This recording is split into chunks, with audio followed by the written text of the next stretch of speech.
Hello friends, edu search hub में आपका स्वागत है।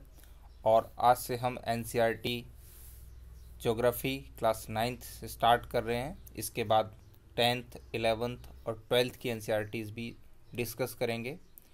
ये मेरा आपसे वादा है कि आपको इस तरीके से एनसीईआरटीज़ को पढ़ाया जाएगा कि यहाँ पर आपको वीडियो देखने के बाद कहीं और पढ़ने की ज़रूरत नहीं होगी। चाहे वो आप किसी एग्ज़ाम की प्रिपरेशन कर रहे हो कॉम्पिटिटिव, या फिर आप क्लास 9th, 10th या 11th, 12th किसी भी क्लास में हो। चलो तो शुरू करते हैं आज की first NCERT class 9 chapter 1, India size and its location.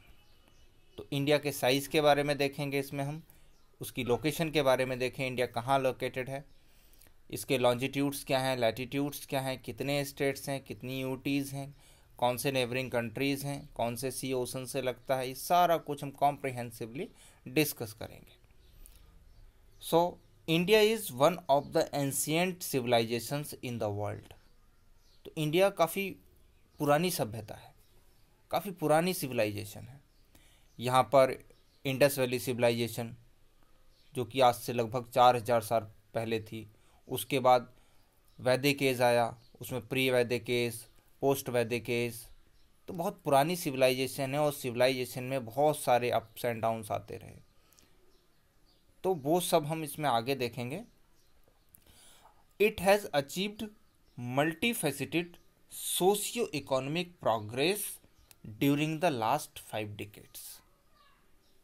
तो बहुत सारे चेंजेस आए हैं, बहुत सारे प्रोग्रेशन हुआ है 5 डिकेड्स में। कौन से इसमें बात की गई है? Socio and economic progress. Socio का मतलब सोसाइटी में क्या चेंजेस आए हैं। जब हमारा देश आज़ाद हुआ उस टाइम पे यहाँ पे बहुत ज़्यादा कास्टिज़म थी, पर्दा प्रथा थी, सती सिस्टम था। ये धीरे धीरे धीरे आगे चल के एवोलिश होता गया और आज ये बहुत कम पाए जाते हैं। हालांकि कास्टिज़म आज भी है। तो सोसाइटी में देखा किस तरीके से चेंजिंग आ रही है। विभिन्न धर्मों के लोग साथ में रहते हैं, कुछ एक्सेप्शंस भी हैं, कहीं क्लासेस भी देखने को मिलते हैं, कम्युनल हारमनी कम देखने को मिलती है, लेकिन फिर भी प्रोग्रेस सोसाइटी में हुआ है। तब सोसाइटी 1947 में कहाँ थी और आज कहाँ है, आप कंपेयर करके देख सकते हो। तो सोसाइटी में प्रोग्रेस हुआ है। इकोनॉमिक प्रोग्रेस, इकोनॉमी तब प्रमुख रूप से एग्रीकल्चर पर डिपेंडेंट थी। आज भी एग्रीकल्चर पर हम निर्भर करते हैं, लेकिन इसके अलावा हम सर्विस सेक्टर हमारे यहाँ काफ़ी ज़्यादा डेवलप हुआ है, मैन्युफैक्चरिंग सेक्टर भी डेवलप हुआ है, बट उतना ज़्यादा नहीं हो सका जितनी हम उम्मीद कर रहे थे। अब मैन्युफैक्चरिंग सेक्टर पर ध्यान दिया जा रहा है, जैसे कि मेक इन इंडिया है और आपके इनोवेशन हब्स बनाए जा रहे हैं, स्टार्टअप्स हैं। तो गवर्नमेंट इसको सपोर्ट कर रही है। तो कितना प्रोग्रेस किया है हमने, तो ये लाइन है, it has achieved multi faceted socio economic progress during the last 5 decades. आगे देखते हैं। India has moved forward displaying remarkable progress in the field of agriculture, industry, technology and overall economic development. Agriculture में कितना development हुआ है। उस time पे बैल हुआ करते थे, तो बैल से खेत जोते जाते थे, प्लो किए जाते थे, बट आज आपके पास ट्रैक्टर है, हार्वेस्टर है, बहुत सारे मशीन्स हैं, टूल्स हैं। तो एग्रीकल्चर में काफ़ी डेवलपमेंट हुआ है। उस टाइम पे प्रोडक्शन बहुत कम था। अब आप जब बीज को बोते हो, उससे लेके जब आप मार्केट में अपने प्रोड्यूस को बेचने जाते हो, वहाँ तक बहुत सारा प्रोग्रेस हुआ है। उसके बाद इंडस्ट्रीज़ भी बहुत डेवलप हुई हैं। कहाँ कहाँ इंडस्ट्रीज़ डेवलप हुई हैं। मैन्युफैक्चरिंग सेक्टर में अगर आप जाओ तो केमिकल इंडस्ट्रीज़ हों, फूड प्रोसेसिंग इंडस्ट्रीज़ हों, कोई भी इंडस्ट्री हो, यहाँ पर भी डेवलपमेंट हुआ है। आज आपका गाज़ियाबाद है, नोएडा है, गुरुग्राम है, ये सब इंडस्ट्रियल एरिया, मुंबई पुणे वाला एरिया है। साउथ में आप चले जाओ तो तमिलनाडु वाला एरिया है। तो वहाँ पर काफ़ी ज़्यादा इंडस्ट्रियल डेवलपमेंट हुआ। झारखंड है, छत्तीसगढ़ है। उसके बाद टेक्नोलॉजी में भी प्रोग्रेस हुई है। आपको मालूम होना चाहिए तब कहाँ कितना कम टेक्नोलॉजी का इस्तेमाल किया जाता था जब हम आज़ाद हुए थे, और आज पेन की निब से लेके पैंट की जिप तक हर जगह हम टेक्नोलॉजी का इस्तेमाल करते आ रहे हैं। जहाँ तक आप सोच सकते हो वहाँ तक टेक्नोलॉजी का इस्तेमाल हो रहा है। अभी आपको एग्रीकल्चर में बताया, एग्रीकल्चर में टेक्नोलॉजी का इस्तेमाल हो रहा है।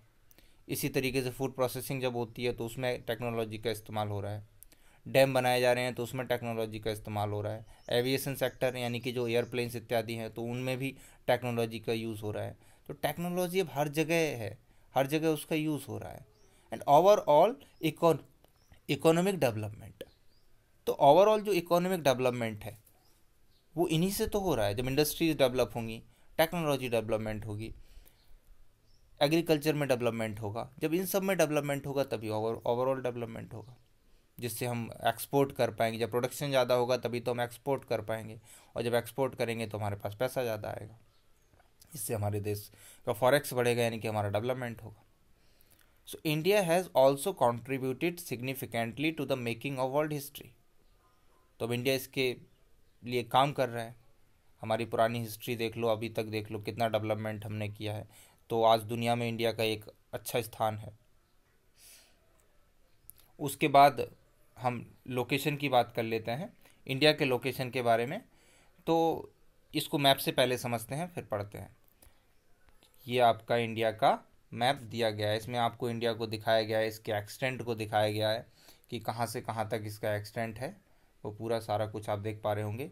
यहाँ पर आप देख रहे होगे ये जम्मू कश्मीर से लेके नीचे कन्याकुमारी तक इंडिया फैला हुआ है, और यहाँ पर आप देख रहे होगे ये गुजरात से लेके और आपका अरुणाचल प्रदेश लास्ट है, यहाँ तक फैला हुआ है। तो अब लॉन्जिट्यूड्स और लैटिट्यूड्स इंडिया के समझ लेते हैं। सॉरी। तो लॉन्जिट्यूड्स आपको पता होगा क्या होता है। लॉन्जिट्यूड्स का मतलब जो ये आपको इस तरीके से दिख रहे हैं, ये आपके क्या है, लॉन्जिट्यूड्स हैं, और जो इस तरीके से होते हैं वो आपके लैटिट्यूड्स हैं। तो इंडिया के अगर हम लैटिट्यूड्स की बात करें तो इंडिया के लैटिट्यूड्स आपको दिखा रखे होंगे। मेनलैंड इंडिया के 8 डिग्री 4 मिनट से, ये आप देख पा रहे होंगे नीचे यहाँ पे, तो ये 8 डिग्री 4 मिनट से कहाँ तक है, 8 डिग्री 4 मिनट से आपका 37 डिग्री 6 मिनट तक है। और इसी तरीके से अगर हम बात करें लॉन्जिट्यूड की, तो लॉन्जिट्यूड आपकी 68 डिग्री 7 मिनट से 97 डिग्री 25 मिनट तक है, वो आप देख पा रहे होंगे। तो इन दोनों में लगभग आप जो अंतर देख रहे होंगे वो लगभग 30 डिग्री का अंतर है, लगभग 30 डिग्री का अंतर है। और इनका साउथ वेस्ट एक्सटेंट दिखाया गया किलोमीटर्स में। तो जम्मू कश्मीर यानी कि अब तो वो लद्दाख और जम्मू अलग है, तो यहाँ पर आप देख पा रहे होगे यहाँ से लेके जम्मू एंड कश्मीर से लेके और साउथ में कन्याकुमारी तक ये 3214 किलोमीटर है, यानी कि इस दोनों के बीच की डिस्टेंस 3214 किलोमीटर है। और यहाँ पर आपका गुजरात से लेके अरुणाचल तक 2933 किलोमीटर है। तो ये आपको यहाँ पे समझ में आया होगा। तो ये इंडिया का पूरा आपको एक्सटेंट दिखा रखा है। और यहाँ के आइलैंड्स जो हैं हमारे यूटीज़ हैं दो, एक तो अंडमान एंड निकोबार है, ये आपका अंडमान एंड निकोबार वाला एरिया है, और ये आपका लक्षद्वीप है। Andaman and Nicobar bay of Bengal में आपको दिखा रखा है, बे ऑफ बंगाल में है, और लक्षद्वीप आपका अरेबियन सी में है। अब नेबरिंग कंट्रीज़ की हम बात कर लेते हैं। तो नेबरिंग कंट्रीज़ में यहाँ पर आपका साउथ में श्रीलंका है, मैरीटाइम बाउंड्री हमारी इससे लगती है। और इसके अलावा आप यहाँ पर देख पा रहे होंगे ये आपका म्यांमार है, ये म्यांमार है, और ये चाइना है, ये भूटान है, ये नेपाल है, ये बांग्लादेश है, ये पाकिस्तान है, और यहाँ पर आपका अफगानिस्तान भी 106 किलोमीटर बाउंड्री लगती है, वो दिखा नहीं रखा है आपको। तो ये हमारे नेबरिंग कंट्रीज़ हैं जिनसे हमारी बाउंड्री लगती है। और आपको यहाँ पर सीज भी दिखा रखे होंगे, नीचे आपका इंडियन ओशन है, ये बे ऑफ बंगाल है, और ये आपका अरेबियन सी है। तो अब हम आते हैं लोकेशन में लिखा क्या हुआ है उसके बारे में देखते हैं। तो India is a vast country, कोई डाउट ही नहीं है। 32,87,263 स्क्वायर किलोमीटर इसका टोटल एरिया है। Lying entirely in the northern hemisphere. तो ये आप यहाँ पर देख रहे होंगे, ये इंडिया, ये आपकी बीच में से ये 0 डिग्री जा रही है लाइन, ये आपकी 0 डिग्री लाइन है। इसके ऊपर आप जाएंगे तो ये पूरा नॉर्दर्न हेमिस्फीयर है और नीचे आपका सदर्न हेमिस्फीयर है। ये पूरा वहाँ पर नॉर्दर्न हेमिस्फीयर है और यहाँ पर सदर्न हेमिस्फीयर है, आप देख पा रहे होंगे। और इंडिया इसके टोटली कंप्लीटली ये नॉर्थ में है। और नॉर्थ में भी आप देख रहे होंगे, ये नॉर्थ के ईस्टर्न पार्ट में, यानी कि नॉर्दर्न हेमिस्फीयर में ईस्टर्न पार्ट में इंडिया सिचुएटेड है। यहाँ पर येलो कलर का दिखा रखा है और आप देख पा रहे होंगे, तो यही इसमें लिखा हुआ है। India is a vast country lying entirely in the northern hemisphere. The main land x tends between latitudes और लॉन्जिट्यूड्स आपको दिखा रखे हैं, वो अभी हमने डिस्कस किए थे, वही यहाँ पर लिखे हुए हैं। So the tropic of Cancer divides the country into almost 2 equal parts. Tropic of Cancer India के बीचों बीच से गुजरती है, यानी कि ये गुजरात से शुरू होती है और मिजोरम तक जाती है, इनके बीच से गुजरती है, 8 स्टेट्स से होकर गुजरती है। कौन कौन से वो स्टेट्स हैं हम देख लेते हैं, इसमें मैप दे रखा है, अच्छी तरीके से समझा रखा है, यहीं पर हम देख लेते हैं। ये आपका गुजरात है, गुजरात से गुजरती है। गुजरात के बाद राजस्थान, राजस्थान के बाद मध्य प्रदेश, मध्य प्रदेश के बाद छत्तीसगढ़, झारखंड, फिर वेस्ट बंगाल, फिर त्रिपुरा, फिर मिजोरम। इन स्टेट से होके गुजरती है। आगे देखते हैं, आगे इसमें आपको और भी मैप में दिखा रखा है यहाँ पर अच्छी तरीके से। ये आपकी ट्रॉपिक ऑफ कैंसर है, ये जो दिखा रखी है आपको, ये आपकी ट्रॉपिक ऑफ कैंसर गुजर रही है। ये वाली जो लाइन है, ये इस तरीके से ये लाइन, तो ये गुजरात फर्स्ट, राजस्थान में देखो थोड़ी सी टच कर रही है ऊपर, तो ये आपको यहाँ पर कंफ्यूजन हो सकता है महाराष्ट्र और राजस्थान में। तो याद रखना है कि राजस्थान से गुजरती है, ना कि महाराष्ट्र से। तो राजस्थान सेकंड है, थर्ड मध्य प्रदेश है, उसके बाद छत्तीसगढ़ है, झारखंड है, उसके बाद वेस्ट बंगाल है, उसके बाद त्रिपुरा है, उसके बाद मिजोरम है। तो आपको याद रखना है कि ये ना तो महाराष्ट्र से टच होती है और ना ही उड़ीसा से टच होती है। तो अगर आपको ये याद रहेगा तो आप आराम से इन चीज़ों को समझ पाओगे। तो देखते हैं कहाँ तक हमने पढ़ लिया था। आगे आपको दे रखा है इसमें, divides the country into almost 2 equal parts. Almost यानी कि आपने देखा बीचों बीच से गुजर रही थी, उसके नीचे वाला सदर्न पार्ट होता है, उसके ऊपर वाला आपका नॉर्दर्न पार्ट ऑफ इंडिया है। So to the south east and south west of the mainland lie the Andaman and Nicobar islands and the Lakshadweep islands in bay of Bengal and Arabian sea respectively. तो आपने अभी देखा था कि किस तरीके से ये, जैसे मान लीजिए आपका मैप बना हुआ है यहाँ पे, यहाँ पर, तो ये आपका यहाँ पर अंडमान एंड निकोबार है और यहाँ पर आपके लक्षद्वीप है, यानी कि आपका ये बे ऑफ बंगाल में है और ये आपका अरेबियन सी में दिखा रखा है उसमें। सो टू द साउथ ईस्ट, ये आपका साउथ ईस्ट में, अगर साउथ की तरफ ऐसे आएंगे और ईस्ट की तरफ ऐसे जाएंगे तो ये आपका यहाँ पर साउथ ईस्ट में आ जाता है। और साउथ वेस्ट यानी कि साउथ की तरफ ऐसे आएंगे और वेस्ट की तरफ आप चले जाएंगे तो साउथ वेस्ट में आता है। और ये आपका बे ऑफ बंगाल में है, ये आपका अरेबियन सी में है। तो बहुत ही आसान है, समझ में आ गया होगा। अब उसके बाद एक कुछ फैक्ट दे रखा है इसमें। Do you know the southern most point of the Indian union, Indira point, got submerged under the sea water in 2004 during the tsunami. हाँ, तो 2004 में जो सुनामी आई थी, इंडोनेशिया से स्टार्ट हुई थी, इंडोनेशिया में उसका एपिसेंटर था। और जब बहुत ऊंची ऊंची लहरें आई तो बहुत ज़्यादा डिस्ट्रक्शन हुआ था, लगभग 10 लाख लोग मारे गए थे उस सुनामी में।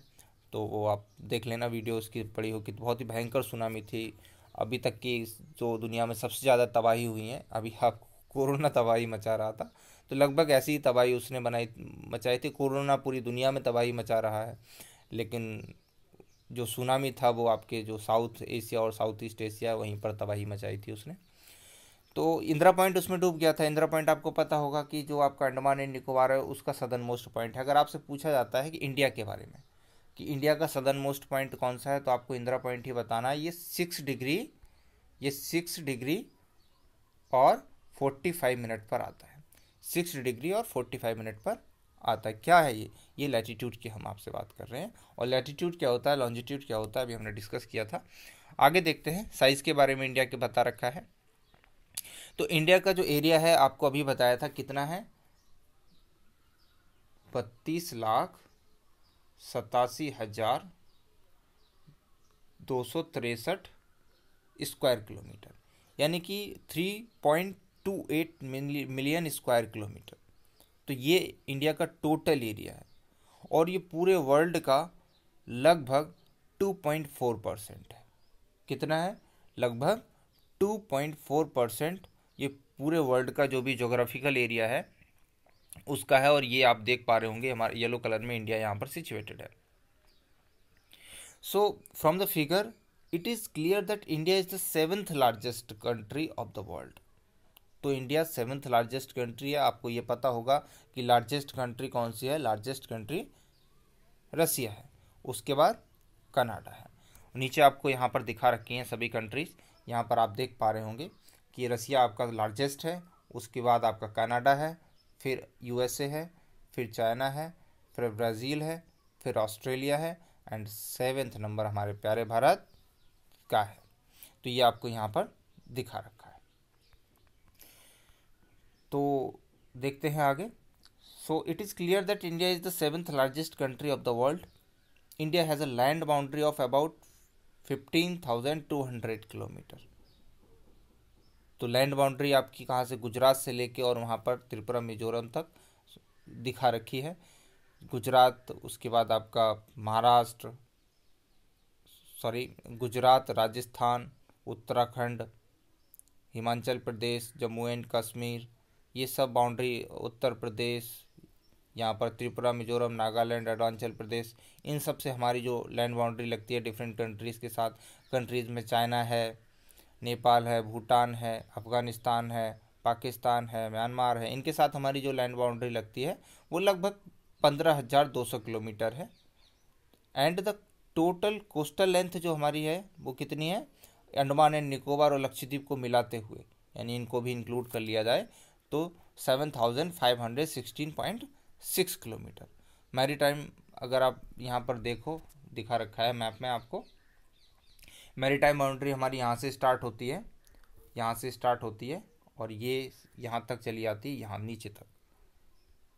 तो ये यहाँ पर पहले गुजरात है, फिर महाराष्ट्र है, फिर गोवा है, फिर कर्नाटक है, यहाँ पर आप देख पा रहे होगे नीचे केरल है, तमिलनाडु है, आंध्रा है, उड़ीसा है, वेस्ट बंगाल है और यहाँ पर आपका अंडमान एंड निकोबार है, यहाँ पे लक्षद्वीप है। तो इनके साथ हमारी जो मैरीटाइम बाउंड्री बनती है वो 7,516.6 kilometre.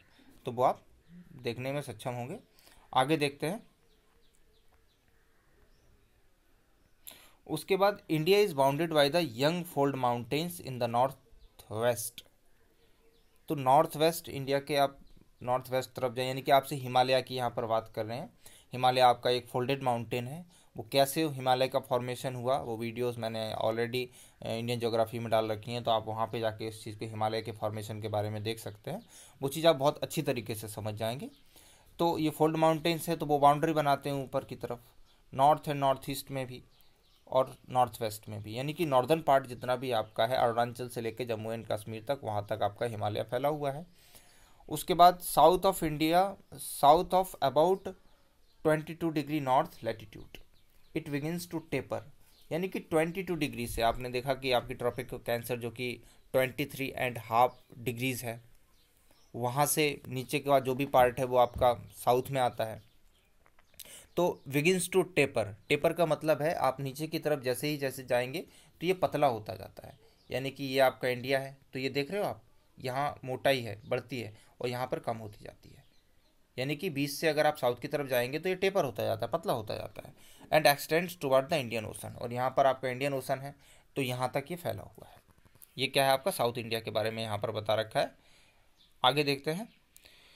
Dividing it into the two, it begins to taper and extends towards the Indian ocean, dividing it into 2 seas, the Arabian sea on the west and the bay of Bengal on its east. तो ये बीच में India है, इसको divide करे, Indian ocean divided है यहाँ पर, और ये जो पार्ट है इस तरफ वाला, इसको हम बे ऑफ बंगाल बोलते हैं, और ये वाला आपका अरेबियन सी है। ये बहुत ही ईजी आपको समझ में आ गया होगा। So the latitudinal and longitudinal extent of mainland is about 30 degree. अभी हमने डिस्कस किया था कि जो हमारा लॉन्जिट्यूडनल और लैटिट्यूडनल एक्सटेंट है दोनों तरफ, उनमें डिफरेंस निकालेंगे तो लगभग 30, एग्जैक्ट 30 की बात नहीं, लगभग 30 है, तो वो आपको समझ में आया होगा। So despite this fact the east west extent appears to be smaller than north south extent.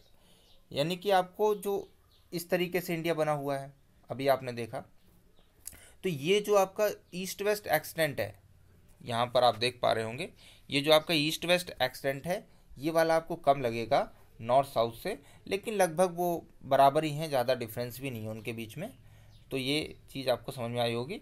From Gujarat to Arunachal Pradesh there is a time lag of 2 hours. हाँ, ये काफ़ी इंपॉर्टेंट है, इसको समझना, टाइम लैग ये कैसे होता है क्या है। तो आपको मालूम होगा जैसे इंडिया ये यहाँ पर सिचुएटेड है, ये आपका इंडिया सिचुएटेड है, तो यहाँ 68 डिग्री से 97 डिग्री तक है। यानी कि जो टाइम लिया जाता है वो लॉन्जिट्यूड के हिसाब से लिया जाता है।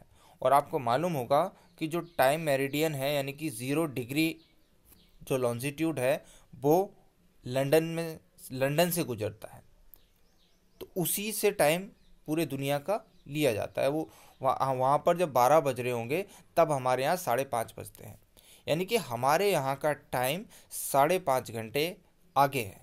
अब वो कैसे आगे है, क्योंकि आपको मालूम होगा कि जो हमारा इंडिया है वो ईस्टर्न पार्ट में है, यानी कि नॉर्दर्न हेमिस्फीयर में ईस्टर्न पार्ट में है, तो ईस्टर्न पार्ट में है। और आपको मालूम होगा कि जो अर्थ मूव करती है वो वेस्ट से ईस्ट की तरफ। मान लीजिए सन है यहाँ पे, मान लीजिए ये सन है यहाँ पे, तो जब इंडिया यहाँ इस तरीके से मूव करेगी तो फिर इंडिया अर्थ जब इस तरीके से मूव करेगी तो यह यहाँ पर जो पहले कंट्रीज आ जाएंगे तो वहाँ पर सुबह जल्दी हो जाएगी, और जो यहाँ पर सिचुएटेड है दूर तो उसमें बाद में होगी।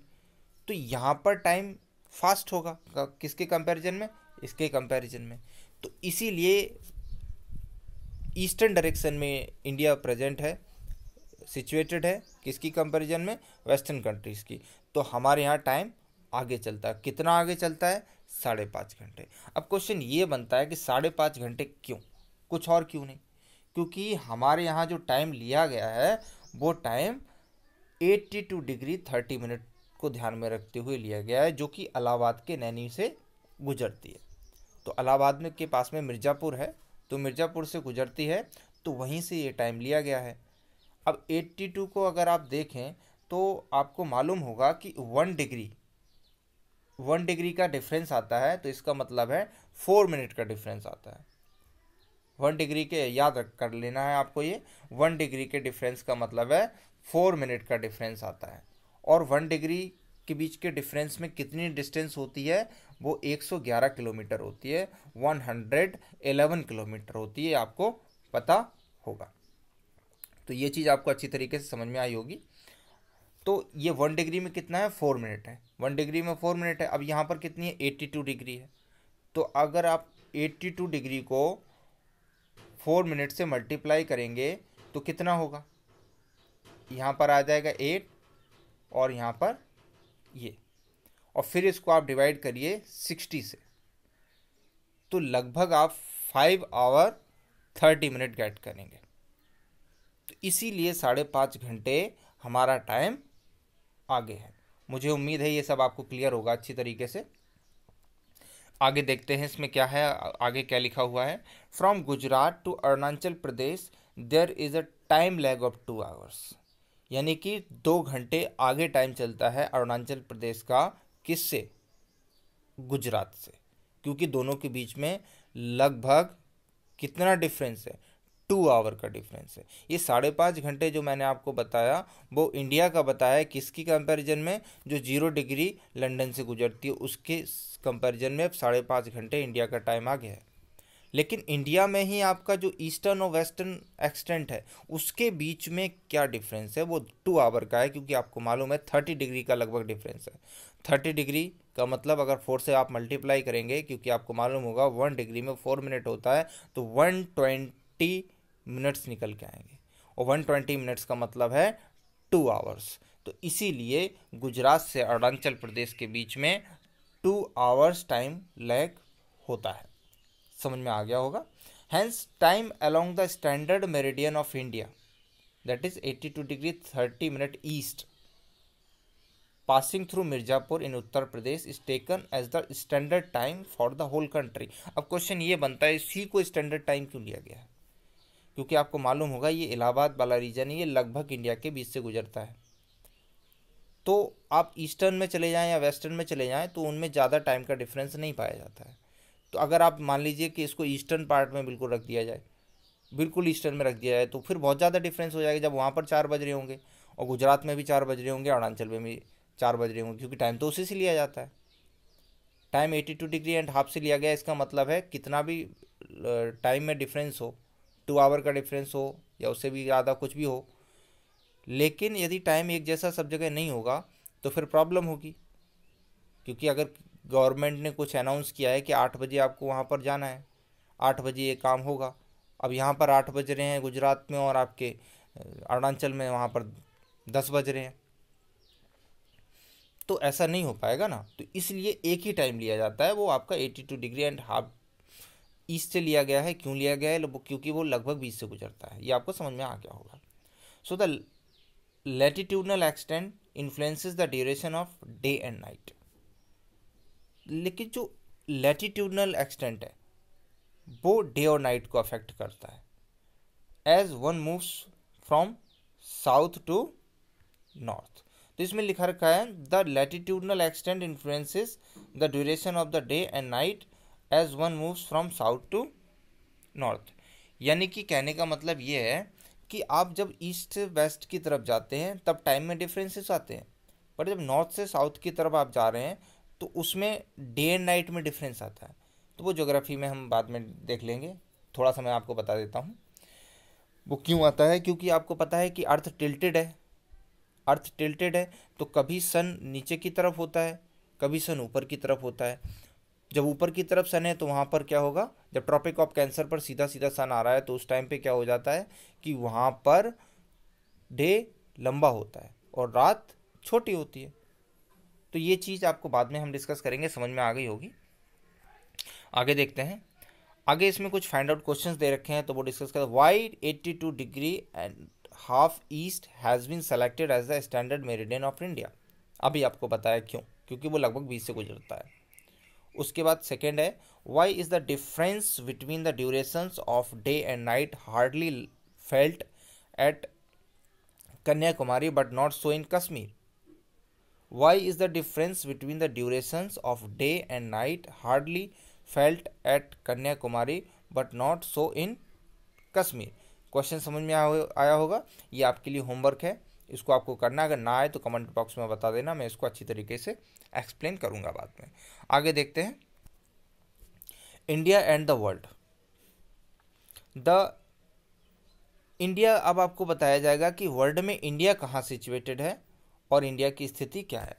तो ये देखने से पहले हम वर्ल्ड मैप एक बार देख लेते हैं कि इंडिया को कहाँ दिखा रखा है आपको। ये है इंडिया, यहाँ पर इंडिया है।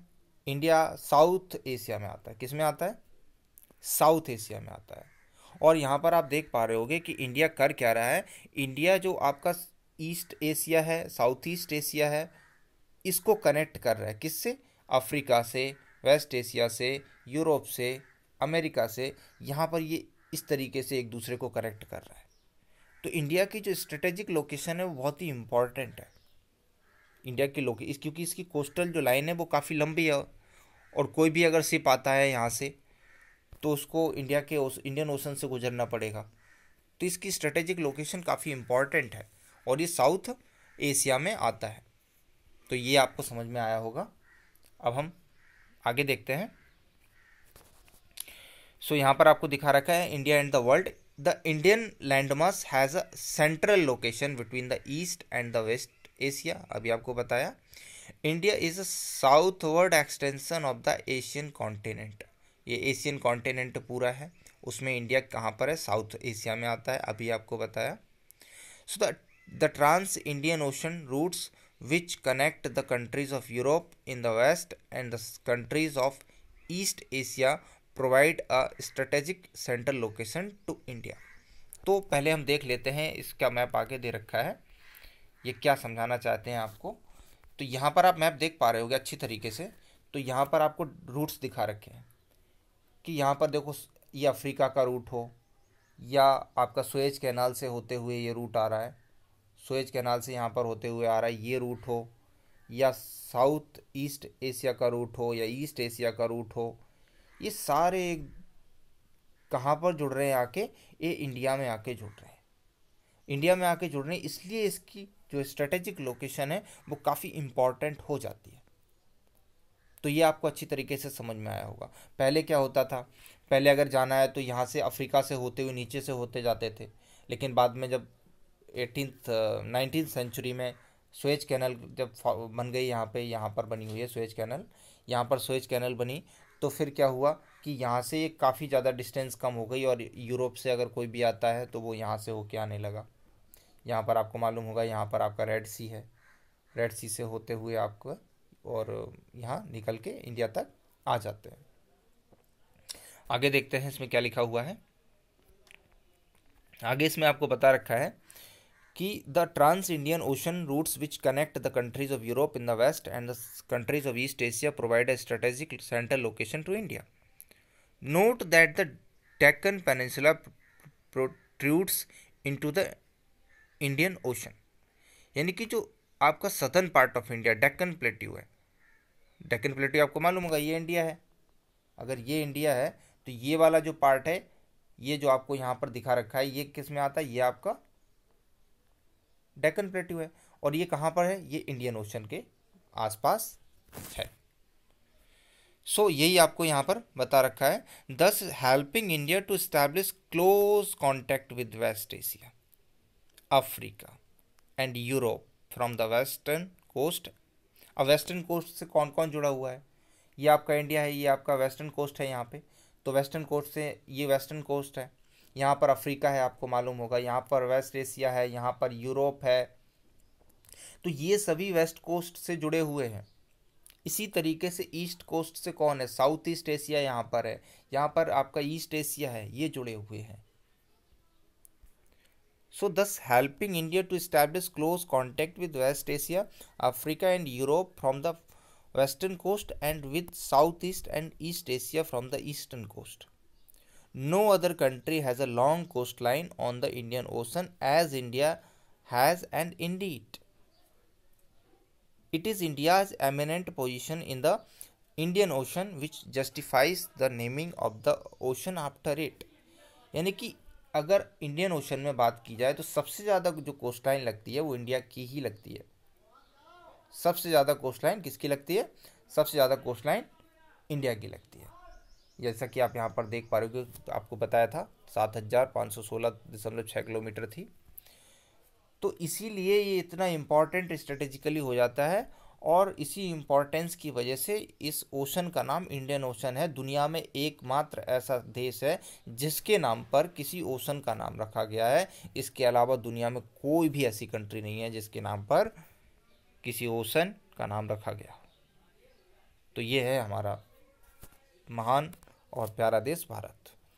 अब इसके बाद एक फैक्ट यहाँ पर दे रखा है, since the opening of the Suez canal in 1869, अभी आपको बताया था, India distance from Europe has been reduced by 7,000 kilometre. पहले क्या होता था, इंडिया जाना है तो इंडिया तक पहुंचना है तो अफ्रीका, जैसे यूरोप से कोई आता था तो पहले वो केप टाउन से होते हुए, यानी कि अफ्रीका साउथ अफ्रीका से होते हुए फिर घूम के वहाँ तक आते थे।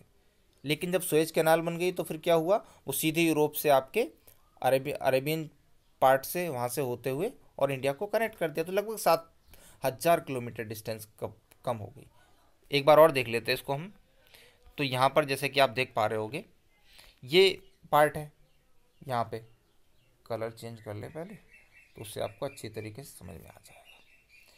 तो ये आप देख रहे होंगे यहाँ पे, तो ये इंडिया है, ठीक है। तो पहले क्या होता था, पहले अगर जाना है तो ये इस तरीके से यहाँ अफ्रीका से नीचे से होते जाते थे, और जब यहाँ पर सुएज कैनाल बन गई तो फिर क्या हुआ, सीधे यूरोप से यहाँ से होते हुए आ गए। तो लगभग 7,000 किलोमीटर की डिस्टेंस कम हो गई। और मानते 7,000 किलोमीटर बहुत होता है, तो अब कितना आसान हो गया होगा इनके लिए ट्रेड करना, और ये कितना इम्पोर्टेंट था। तो यहाँ पर आपको समझ में आया होगा अच्छी तरीके से। अब हम आगे बढ़ते हैं, आगे देखते हैं। आगे, India's contacts with the world have continued through the ages, what her relationships through the land routes are much older than her maritime contacts. आपने पढ़ा होगा कि जब अलेक्जेंडर आया या जो मंगोल चंगेज़ खां वगैरह ये सब थे, तो इन लोगों ने अटैक करने के बारे में इंडिया में सोचा। हालांकि चंगेज़ खां नहीं आया था और उसके जो लोग थे वो आए थे इंडिया में, तो चाहे वो आपका कुषाण डायनेस्टी के लोग हों, यूची जनजाति से लोग थे वो, तो ये सब इंडिया में आए तो वो कहाँ से आए? क्योंकि आपको मालूम होगा इंडिया अगर इस तरीके से ये आपका इंडिया बना हुआ है यहाँ पे, तो इस पार्ट से तो आ नहीं सकते क्योंकि यहाँ पर हिमालय है। कुछ पासेस हैं उनसे होके आ सकते हैं। अब यहाँ पर ये वाला जो रीजन है यहाँ पर पासेस, जैसे पासेस थे, तो इन पासेस से होते हुए हिमालय से में जो पासेस हैं, पास एक माउंटेन के बीच का ऐसा पार्ट होता है जहाँ से लोग बाग आ जा सकते हैं। जैसे कि आपने सुना होगा मानसरोवर की जब यात्रा के लिए लोग जाते हैं तो वो पास से होते हुए जाते हैं आपके उत्तराखंड हिमाचल प्रदेश वाले रीजन से, तो पास से होते हुए वो यहाँ पर गुजरते। So India contacts with the world have continued through the ages, but her relationships through the land routes are much older than her maritime contacts. बहुत सारे ट्रैवलर्स इंडिया में आए तो वो इन्हीं लैंड रूट्स के थ्रू आए, और बाद में फिर जब शिप का डेवलपमेंट हुआ, नाव बनाने लोगों ने शुरू कर दी, फिर उसके बाद यहाँ पर जो कोस्टल हमारा कोस्ट लाइन है तो उससे भी जुड़ने लगे। So the various passes across the mountains in the north have provided passages to the ancient travellers while the oceans restricted such interaction for a long time। अभी आपको बताया था कि जो पासेस थे, जैसे कि आपको मालूम होगा उत्तराखंड में कौन कौन से पासेस हैं, हिमाचल में कौन से पासेस हैं, जैसे रोहतांगला है हिमाचल में, बाड़ालाचा है, सिपकीला है, ये सब पासेस वहाँ पर हैं। जम्मू एंड कश्मीर में जोजिला है।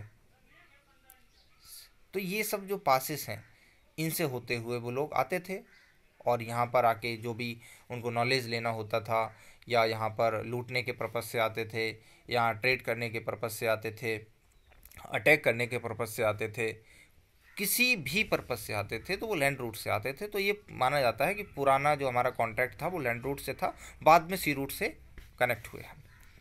सो these routes have contributed in the exchange of ideas and commodities since ancient time. तो ये आप यहाँ पर जो फोकस करने वाले वर्ड्स हैं तो वो है एक एक्सचेंज ऑफ आइडियाज़ और कमोडिटीज़। आइडियाज़ का एक्सचेंज हुआ, जैसे कि आपने सुना होगा चाइना से हुइनसांग आया था जब यहाँ पर हर्षवर्धन जो रूलर थे, तो हुइनसांग आया यहाँ पर बुद्धिज़्म को सीखने के लिए। यहाँ पर उसने बुद्धिज़्म को सीखा और बहुत सारे ग्रंथ यहाँ से लेके गया था, जो बुक्स और रिलीजियस बुक्स थी, जो स्पिरिचुअल बुक्स थी वो यहाँ से लेके गए। और हुइनसांग ने यहाँ पर काफ़ी कुछ सीखा यहाँ की कल्चर के बारे में, और चाइनीज़ कल्चर थी वहाँ पर, यहाँ पर वो भी लोगों ने सीखी उनसे। तो देख रहे हो आइडियाज़ का किस तरीके से एक्सचेंज हो रहा है। इसी तरीके से और भी लोग आए, चाहे वो अल मसूदी हो, चाहे वो इब्न बतूता हो, अल मुरक्को हो, मोरक्को से आया था जो, तो वो भी हो, कोई भी हो सकता है। तो बहुत से लोग इंडिया में आए तो आइडियाज़ का एक्सचेंज यहाँ पर हुआ। एंड कमोडिटीज़, तो ये तो मेन था। ब्रिटिशर्स भी इंडिया में आए, पोर्तुगीज़ आए, फ्रेंच आए, जो भी यहाँ पर आया किस लिए आया? ये यहाँ से सामान को ले जाने के लिए। यहाँ स्पाइसेस बहुत ज़्यादा होते थे, तो स्पाइसेस यूरोपियन कंट्रीज़ में पसंद किए जाते थे, अमेरिकन कंट्रीज़ में पसंद किए जाते थे, तो इंडिया से ले जाते थे वो। इसके अलावा सिल्क, जूट, कॉटन, ये सब इंडिया में काफ़ी ज़्यादा प्रोड्यूस किए जाते थे। यहीं पर वो प्रोड्यूस करने लगे, बाद में अपनी कंपनी बना ली, ईस्ट इंडिया कंपनी। तो कमोडिटीज़ का भी एक्सचेंज होता था। Since ancient times the ideas of the Upanishads and the Ramayana, the stories of Panchatantra, the Indian numerals and the decimal system thus could reach many parts of the world। तो ideas of उपनिषद, उपनिषद क्या होता है?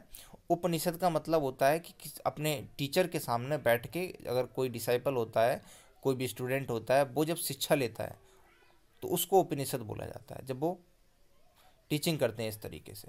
तो इसमें क्या होता था, उपनिषद में क्या लिखा हुआ है, उपनिषद में लिखा हुआ है आत्मा क्या है, परमात्मा क्या है, उनके बीच में कनेक्शन क्या है, दुनिया में हम क्यों आते हैं, ये सब कुछ इसमें क्वेश्चंस हैं जिनको आंसर किया गया। एक स्टूडेंट जो वो बहुत ही क्यूरियस है तो वो क्वेश्चन करता है और उसका जो गुरु है वो आंसर करता है। तो उपनिषद ये है। तो इनका जो आइडियाज़ हैं, इनके बारे में जो लिखा हुआ है वो अदर कंट्रीज़ में गए, यहाँ पर जो ट्रैवलर्स आते हैं वो अदर कंट्रीज़ में लेके जाते हैं। इसी तरीके से रामायणा कौन नहीं जानता है। पंचतंत्र, पंचतंत्र विष्णु शर्मा ने लिखी है।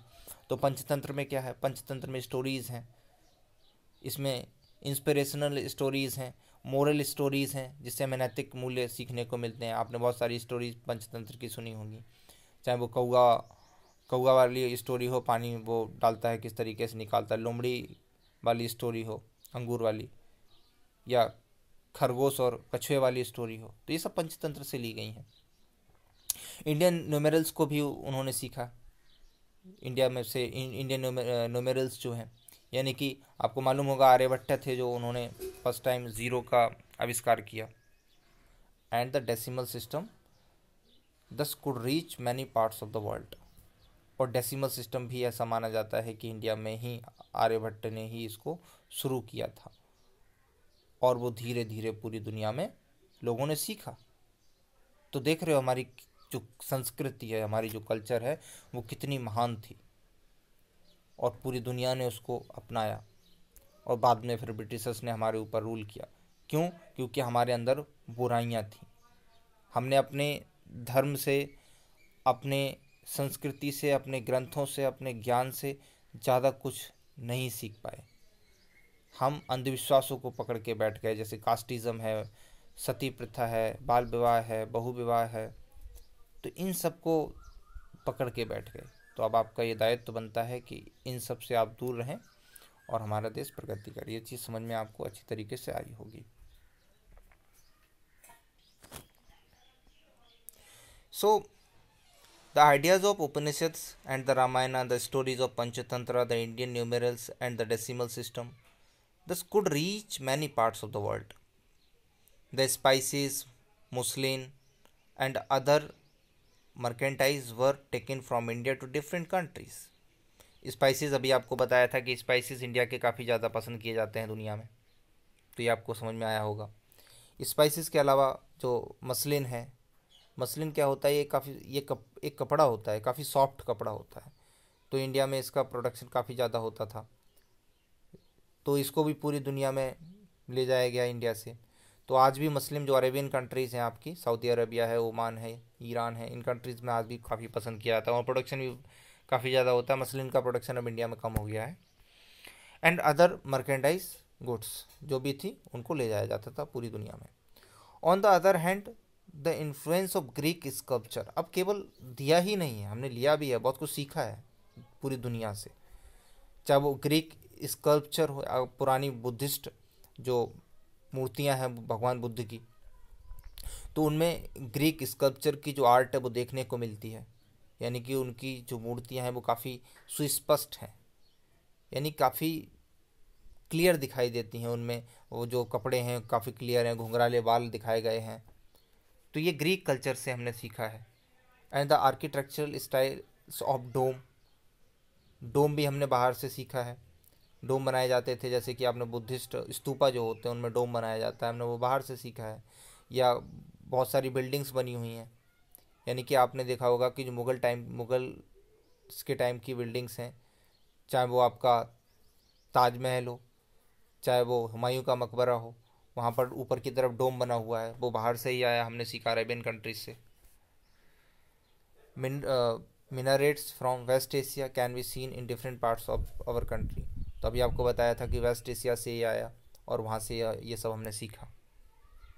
अब उसके बाद आपको इंडियाज़ नेबर्स के बारे में बता रखा है कि इंडिया के नेबरिंग कंट्रीज़ कौन कौन से हैं, तो वो हम डिस्कस कर चुके हैं, लेकिन एक बार फिर से देख लेते हैं। तो यहाँ पर आप देख पा रहे हो कि ये चाइना है, यहाँ पर ये चाइना है, इसके साथ हमारी 3000 किलोमीटर से ज़्यादा बाउंड्री लगती है। यहाँ पर अफ़गानिस्तान है, इसकी यहाँ पर 106 किलोमीटर बाउंड्री इंडिया के साथ लगती है, यहाँ पर POK आ जाता है। और ये पाकिस्तान है, इसके साथ भी हमारी 3000 से अधिक 3,000 से अधिक बाउंड्री लगती है इसकी पाकिस्तान के साथ। बांग्लादेश के साथ हमारी 4,096 किलोमीटर बाउंड्री लगती है, और म्यांमार के साथ हमारी 1,400 प्लस बाउंड्री लगती है। भूटान के साथ हमारी 699 किलोमीटर बाउंड्री लगती है। नेपाल के साथ भी लगभग हमारी 1,700 किलोमीटर बाउंड्री लगती है, देख लेना आप एक बार। तो ये डिफरेंट कंट्री, मैरीटाइम बाउंड्री हमारी श्रीलंका के साथ लगती है। डिफरेंट कंट्रीज हैं इनके साथ हमारी बाउंड्री लगती है। अब हम स्टेट्स की बात कर लेते हैं, इसी मैप में देख लेते हैं कि कौन कौन से स्टेट्स इससे बाउंड्री लगाते हैं। तो अफगानिस्तान से आप देख पा रहे होगे कि केवल एक ही स्टेट है जिसकी बाउंड्री लग रही है, वो है जम्मू एंड कश्मीर। अब वो स्टेट नहीं है, अब यूटी है। तो अफगानिस्तान से एक ही जगह से बाउंड्री लग रही है। उसके बाद पाकिस्तान से जम्मू एंड कश्मीर वाला रीजन है, वहाँ लग रही है। और पंजाब है, उसके बाद फिर राजस्थान है, पंजाब के बाद ये राजस्थान है, और यहाँ पर आपका गुजरात है। तो इन 4 स्टेट्स के साथ पाकिस्तान की बाउंड्री लगती है। तो यहाँ पर ये चीज़ आपने समझी होगी। अब उसके बाद चाइना से देखते हैं। चाइना से यहाँ पर जम्मू एंड कश्मीर वाला रीजन लगा हुआ है, हिमाचल प्रदेश लगा हुआ है, उत्तराखंड लगा हुआ है, और यहाँ पर सिक्किम लगा हुआ है, यहाँ पर अरुणाचल लगा हुआ है, यानी कि 5 स्टेट्स हैं। कितने स्टेट्स हैं? 5 स्टेट्स हैं। नेपाल से इसी तरीके से देखते हैं, यहाँ पर उत्तराखंड लगा हुआ है, यहाँ पर उत्तर प्रदेश लगा हुआ है, यहाँ पर बिहार लगा हुआ है, यहाँ पर वेस्ट बंगाल लगा हुआ है, यहाँ पर सिक्किम लगा हुआ है। ये नेपाल से बाउंड्री है। भूटान में यहाँ पर आपका सिक्किम लगा हुआ है, यहाँ पर वेस्ट बंगाल लगा हुआ है, थोड़ा सा टच कर रहा है, ये वेस्ट बंगाल ऊपर तक जाता है, आपको याद देख लेना, इसको जूम करके देखना मैप में। तो ये आपका यहाँ पर वेस्ट बंगाल लगा हुआ है, यहाँ पर आसाम लगा हुआ है, यहाँ पर अरुणाचल प्रदेश लगा हुआ है। तो ये भूटान के साथ बाउंड्री बनती है। उसके बाद हम बात कर लेते हैं किसकी, उसके बाद हम देखते हैं म्यांमार के बारे में। म्यांमार आप देख पा रहे होंगे यहाँ पे। तो अरुणाचल प्रदेश से बाउंड्री लग रही है इसकी, नागालैंड से लग रही है, मणिपुर से लग रही है, मिजोरम से लग रही है। बांग्लादेश की बाउंड्री जो लगती है वो आपकी वेस्ट बंगाल से लग रही है, यहाँ पर मेघालय से लग रही है, आसाम से लग रही है, और यहाँ पर त्रिपुरा से लग रही है। तो इन, और यहाँ पर मिजोरम से लग रही है। तो इन स्टेट्स के साथ इसकी बाउंड्री लगती है। तो यहाँ पर आपको समझ में आया होगा। और नीचे आपका जो श्रीलंका है, ये इंडिया से अलग होता है। यहाँ पर पाक स्ट्रेट है। कौन सी स्ट्रेट है? पाक स्ट्रेट। स्ट्रेट एक ऐसा चैनल होता है जो कि 2 डिफरेंट ओशंस होते हैं उनको कनेक्ट करता है। क्योंकि यहाँ पर आपको मालूम है बे ऑफ बंगाल है, यहाँ पर अरेबियन सी है, या यहाँ पर पाक वे है, इनको कनेक्ट करता है ये क्या? पाक स्ट्रेट। किसको कनेक्ट कर रहा है? बे ऑफ बंगाल को कनेक्ट कर रहा है। किससे? पाक वे से। और आप अरेबियन सी भी यहाँ पर बोल सकते हो। तो ये आपको अच्छी तरीके से समझ में आया होगा। यही सब इसमें लिखा होगा, कुछ अलग तो होगा नहीं। तो हम देख लेते हैं क्या लिखा हुआ है इसमें इंडियन नेबर्स के बारे में। India occupies an important strategic position in South Asia. India has 28 states and 7 union territories. तो इंडिया में अब, लेकिन ये सही नहीं है। आप इंडिया के पास 28 स्टेट्स हैं, ये तो बात सही है, क्योंकि इसके पहले 29 थे। अब कितने हैं? 28 ही हैं, बट यूनियन टेरिटरीज कितनी हैं? अब 8 हैं। अब आप बोलोगे 8 कैसे हैं? जम्मू एंड कश्मीर जब उसमें डिवाइड हुआ तो 2 यूटीज़ बनी, तो 9 होनी चाहिए। लेकिन उसके बाद एक और डिसीजन लिया गया। उसमें क्या किया गया कि दादरा एंड नगर हवेली और दमन दीव को मिला दिया गया है, उसको एक ही यूटी बना दिया गया है। तो आपको ये पता होगा। चलो हम देख लेते हैं कौन कौन सी हमारे पास यूटीज़ हैं। तो यूटीज़ आप जैसा कि यहाँ पर मैप में मैं आपको दिखाऊँ, तो यहाँ आप देख रहे होंगे, एक तो ये आपका लद्दाख वाला, एक लद्दाख हो जाएगा।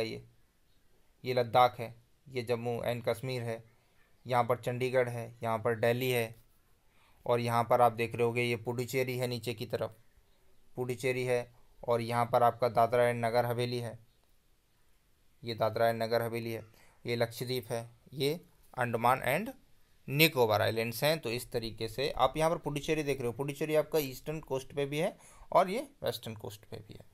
तो टोटल अब कितनी यूटीज़ है हमारे पास? There are 8 UTs. सो आगे देखते हैं। आगे आपको कुछ क्वेश्चंस यहाँ पर पूछ रखे हैं। So the number of union territories along the western and eastern coast, वो अभी हमने डिस्कस किया, आप देख लेना एक बार फिर से वीडियो को पीछे करके। Area wise which is the largest and which is the smallest state? तो लार्जेस्ट स्टेट राजस्थान है, आपको पता होगा, और स्मॉलेस्ट गोवा है। उसके बाद क्वेश्चन है the states which do not have an international border और lie on the coast.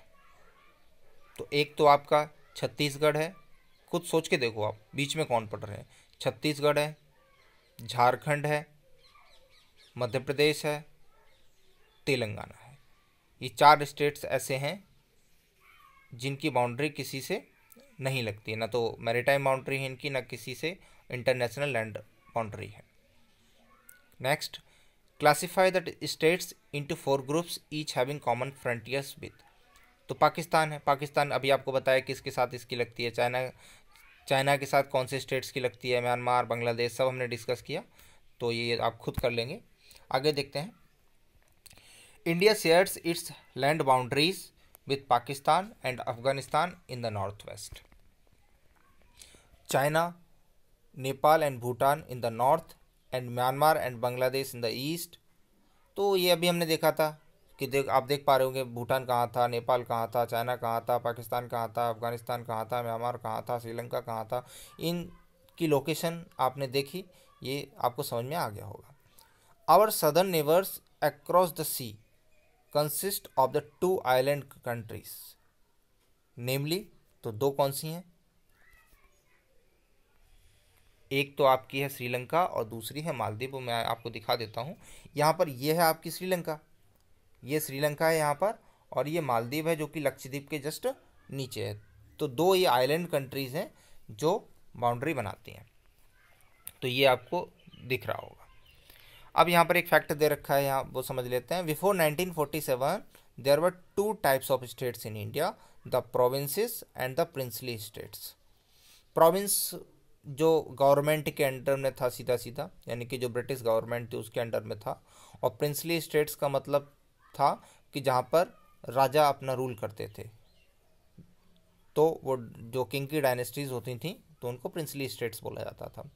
Provinces were ruled directly by British officials who were appointed by the viceroy. Viceroy इनका जो चीफ होता था यहाँ पे इंडिया में, उसको वायसरॉय बोला जाता था। उसके नाम बदल के कभी उसको गवर्नर जनरल, कभी उसको वायसरॉय, इस तरीके से वायसरॉय उसको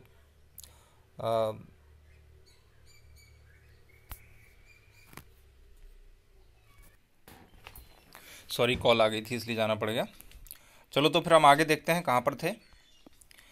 सो Sri Lanka is separated from India by a narrow channel of C formed by the Pak Strait and the Gulf of Mannar, while Maldives islands are situated to the south of the Lakshadweep islands. तो अभी हमने location देखी, तो यहाँ पर आपको मालूम होगा कि यहाँ पर गल्फ ऑफ मन्नार है और पाक स्ट्रेट है।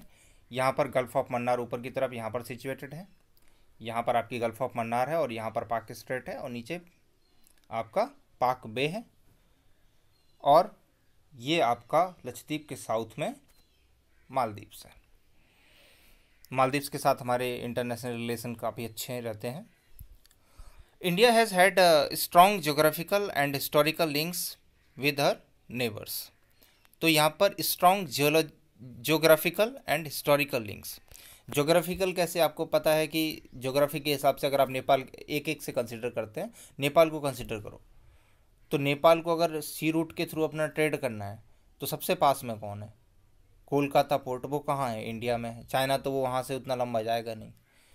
तो फिर जोग्राफिकल रिलेशन हमारे साथ जो लिंक है इनकी काफ़ी अच्छी है। इसी तरीके से जो भी हमारे आसपास कंट्रीज़ हैं उनके साथ, और इंडिया पावरफुल कंट्री है तो भी इसके साथ संबंध बनाना उनके लिए ज़रूरी हो जाता है, क्योंकि और कोई अदर कंट्री उनके ऊपर अग्रेशन ना कर पाए। अभी आपने हाल में देखा होगा कि जो भूटान है, भूटान का डोकलाम वाला एरिया है, तो वहाँ पर जब चाइना ने अग्रेशन किया तो इंडिया ने उसमें इंटरफेयर किया था। तो यहाँ पर जोग्राफिकल और हिस्टोरिकल लिंक्स, हिस्टोरिकल आपने हिस्ट्री में पढ़ा होगा, नेपाल है, भूटान है, म्यांमार है, पाकिस्तान है। पाकिस्तान तो खैर हमारा ही पार्ट था, 1947 में अलग हुआ है। तो हिस्टोरिकली ये किस तरीके से लिंक्ड है, जुड़े हुए हैं एक दूसरे से। So look at the physical map of Asia in your Atlas and note how India stands apart from the rest of Asia. तो कैसे अलग है रेस्ट ऑफ एशिया से, तो आपने देखा होगा कि ये जो डिफरेंट हमारे नेबरिंग कंट्रीज हैं, ये एक ही लगते हैं। अभी नेपाल है तो नेपाल बीच से इंडिया के कटा हुआ है, तो ये पूरा सब कॉन्टिनेंट आ जाता है, इंडियन सब कॉन्टिनेंट में आते हैं ये। और जो आपका हिमालय है वो इंडिया को बिल्कुल अलग कर देता है नॉर्थ एशिया से। तो इंडिया एक सेपरेट एंटिटी लगती है, इंडिया का अपना एक अलग महत्व है, अलग एग्जिस्टेंस है। तो ये आपका पूरा चैप्टर था, ये आपको अच्छी तरीके से समझ में आया होगा। और इसी वीडियो में हम क्वेश्चंस भी कर लेते हैं सारे, ये चैप्टर इसी में पूरा कर लेते हैं, थोड़ा लंबा ज़रूर हो जाएगा। लेकिन आपको समझ में आया होगा, और जो नहीं आया होगा कमेंट बॉक्स में आप पूछ सकते हो। अब उसके बाद फर्स्ट एमसीक्यू है, choose the right answer from the 4 alternatives given below. First है इसमें, the tropic of cancer does not pass through Rajasthan, Orissa, Chhattisgarh, Tripura. तो काफ़ी आसान है, अभी आपको बताया था कि याद रखना है कि राजस्थान से ये पास करती है, ना कि महाराष्ट्र से। छत्तीसगढ़ से भी पास करती है, त्रिपुरा से भी पास करती है, लेकिन ये उड़ीसा से पास नहीं करती है। तो आंसर क्या हो गया? बी, क्योंकि इसमें पूछा है does not pass. The eastern most longitude of India is, तो किसकी बात हो रही है? इंडिया के ईस्टर्न मोस्ट, जो अरुणाचल में है। तो कितना था याद होगा आपको, फैक्चुअल क्वेश्चन है, तो एक लगभग आइडिया तो होना चाहिए। तो अगर आइडिया भी होता तो आप कर लेते इसको आराम से। आंसर इसका है A. Question number 3, question number 3 क्या है?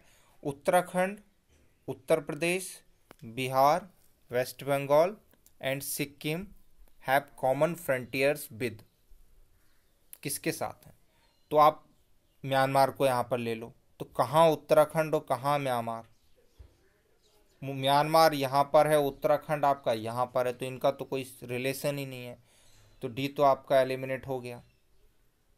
उसके बाद आप ले लो नेपाल, नेपाल से लेने से पहले और ले लेते हैं, भूटान ले लो। तो इसमें लिख रखा है उत्तराखंड, कहाँ भूटान और कहाँ उत्तराखंड, तो बी भी एलिमिनेट हो गया। अब बचा ए और सी। चाइना ले लो, तो उत्तर प्रदेश और बिहार की बाउंड्री चाइना से कहाँ लगती है? ये भी एलिमिनेट हो गया, बचा Nepal. So this is C which is answer. आगे देखते हैं। आगे क्वेश्चन नंबर 4 आपका है, if you intend to visit Kavaratti during your summer vacations which one of the following union territories of India you will be going to. तो ये काफ़ी आसान है, आपको पता होगा कि कवारत्ती कैपिटल लक्षद्वीप की कैपिटल है। Question number 5, my friend हेल्स from a country which does not share land boundary with India, identify the country. तो किसके साथ इंडिया की बाउंड्री नहीं लगती? भूटान के साथ लगती है, बांग्लादेश के साथ लगती है, नेपाल के साथ लगती है, ताजिकिस्तान के साथ नहीं लगती है। तो आंसर हो गया आपका बी। क्वेश्चन नंबर 2 देखते हैं क्या है। क्वेश्चन नंबर 2 में है, answer the following questions briefly. First, name the group of islands lying in the Arabian sea. तो अरेबियन सी के बारे में आपसे पूछा है कि अरेबियन सी में कौन सा आता है। तो ये आपका इस तरफ क्या है? अरेबियन सी है। तो इसमें कौन सा है? तो आपको मालूम होगा कि यहाँ पर कौन सा आता है। ये है आपका, सही सोचा आपने बिल्कुल, ये है आपका लक्षद्वीप, बिल्कुल सही है। आगे देखते हैं, name the countries which are larger than India. तो हमने देखा था, इसके बारे में डिस्कस कर चुके हैं। तो रसिया था, कनाडा था, और इसी सीरीज में हम आगे बढ़ते हैं, देखते हैं। ये यहाँ पर आपको दे रखा है, ये आपका पहले पे क्या है? रसिया है, कनाडा है, यूएसए है, चाइना है, ब्राज़ील है, ऑस्ट्रेलिया है। तो ये कंट्रीज़ इंडिया से बड़ी हैं, और इंडिया की जो पोजीशन आती है वो पोजीशन है कौन सी? 7th पोजीशन है। Next, which island group of India lies to its south east. कौन सा आइलैंड ग्रुप ऑफ इंडिया है जो साउथ ईस्ट में जाता है? तो ये जैसे इंडिया का मैप बना हुआ है, मान लीजिए ये बना हुआ है इंडिया का मैप, इसके आप साउथ में जाते हैं और ईस्ट में जाते हैं। तो आपको बताया था यहाँ पर क्या था, यहाँ पर था अंडमान एंड निकोबार आइलैंड्स, बिल्कुल सही सोचा आपने। उसके बाद हम देखते हैं, which island countries are our southern neighbours. तो सदर्न नेबर्स में आपका एक तो यहाँ पर श्रीलंका था और यहाँ पर मालदीव था, तो ये हमारे सदर्न नेबर्स हैं। उसके बाद क्वेश्चन नंबर 3, क्वेश्चन नंबर 3 में क्या है?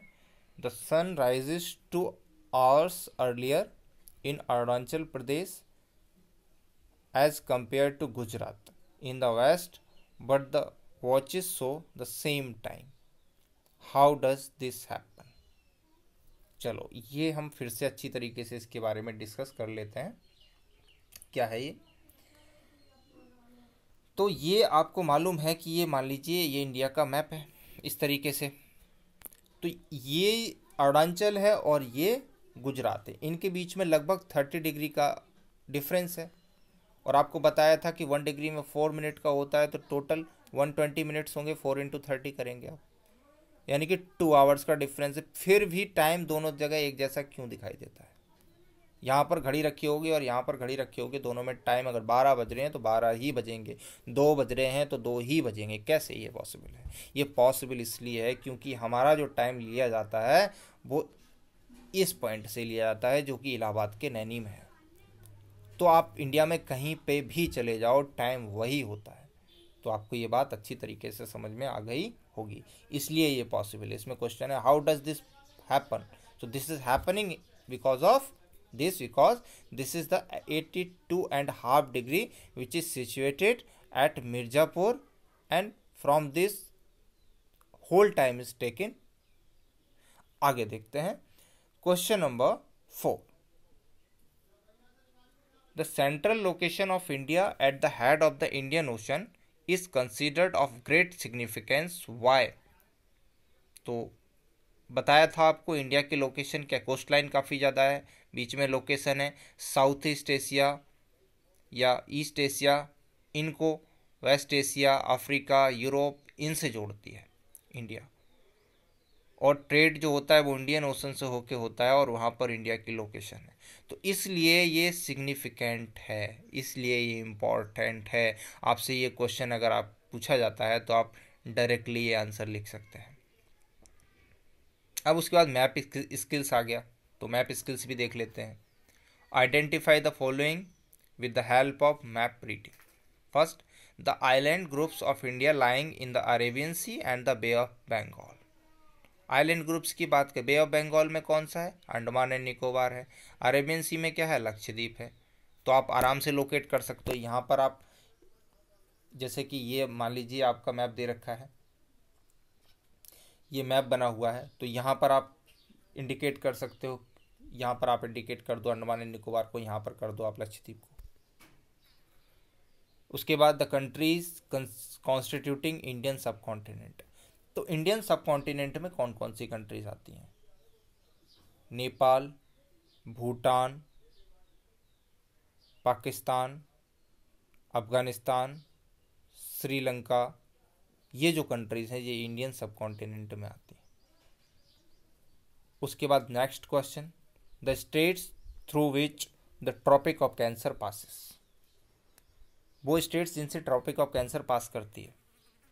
तो आपको बताया था 8 स्टेट्स हैं, आप इनको खुद रिकॉल करो एक बार। तो ये 8 स्टेट्स कौन कौन से हैं? गुजरात है, राजस्थान है, मध्य प्रदेश, छत्तीसगढ़, झारखंड, त्रिपुरा, मिजोरम, वेस्ट बंगाल। उसके बाद the northern most latitude is in degrees, ये लैटिट्यूड की बात कर रहे हैं, यानी कि 8 डिग्री 4 मिनट से कहाँ तक है? 37 डिग्री 6 मिनट। तो नॉर्दर्न मोस्ट कौन सा है?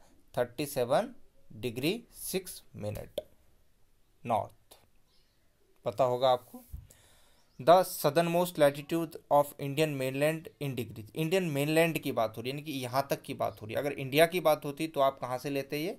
तो आप यहाँ पर अंडमान का इंदिरा पॉइंट है वो लेते, जो कि 6 डिग्री 45 मिनट है। लेकिन आपसे मेनलैंड के बारे में पूछा है तो आप कन्याकुमारी से लेंगे, जो कि 8 डिग्री 4 मिनट है।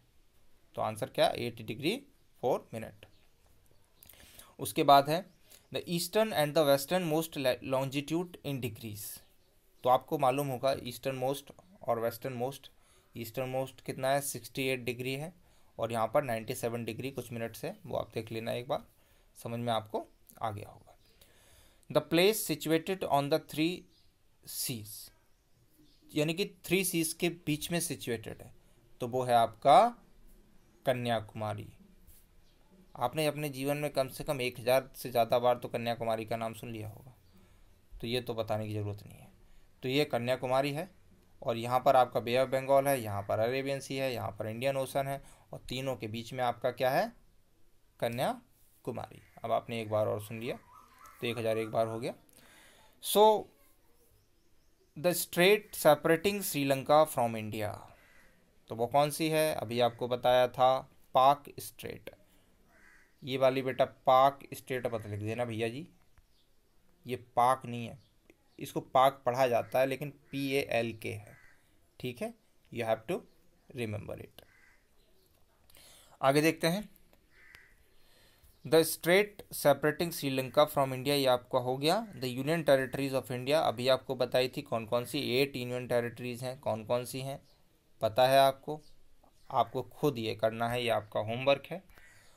उसके बाद एक्टिविटी और प्रोजेक्ट देख लेते हैं। फर्स्ट क्या है, find out the longitudinal and latitudinal extent of your state, अभी आपको बताया। उसके बाद 2, collect information about silk route, तो सिल्क रूट क्या है, ये चाइना से जो सिल्क का ट्रेड होता था पुराने टाइम पे, एंशियंट टाइम में, तो वही एक रूट है। वो कहाँ से पास करता है, मैप में हम देख लेते हैं, समझ लेते हैं। जैसे ये आपको यहाँ पर वर्ल्ड मैप दे रखा है, तो चाइना, यहाँ से चाइना है, तो ये यहाँ से पास करके यूरोप और वेस्ट एशिया, नॉर्थ एशिया को जोड़ता हुआ ये इंडिया के जो जम्मू कश्मीर वाला पार्ट है वहाँ से पास होता है और पाकिस्तान को कनेक्ट करता है।